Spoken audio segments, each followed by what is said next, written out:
Bana, kuna kumeza kiburudani this time around. Story ambayo tuko nayo ni kuhusiana na taarifa ambayo ilikuwa inazushwa kwenye mitandao ya kijamii this time around kuhusiana na yule mwanadada ambaye alikuwa pamoja na Diamond Platinum way back, waliimba wimbo wa Nitarejea, hawa nitarejea. And this time around ni kwamba kunayo story ambazo watu wengi walizizusha kunako mitandao ya kipaparazi ya kwamba Hawa amefariki dunia.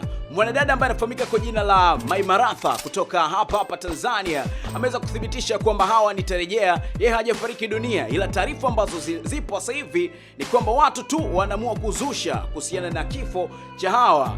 Alisema kwamba Hawa yuko salama kabisa na kwamba ni mzima afya kabisa, na taarifa ambazo zipo zinasambaa ni kwamba zipuuzwe kwa kuwa yeye yuko mzima kabisa na huu ni uzushi tu na hakuna ukweli wowote kuhusiana na Hawa nitarejea kufariki dunia. So sasa hivi yuko hai kabisa, akizidi kuvuta pumzi na masuala yapo safi kabisa zinazo sambaa kwenye mitandao ya kijamii this time around. Taarifa kutoka kwa mapaparazi, basi huo ni uongo. Bana, kwa kweli kama mdau wa burudani uko na mtazamo gani? Make sure tukomba drop comment yako kwenye uwanja wa comment hapo, and kama kwanza pia hujasubscribe, basi hii ni Sasa Online Digital, subscribe kwa ajili ya taarifa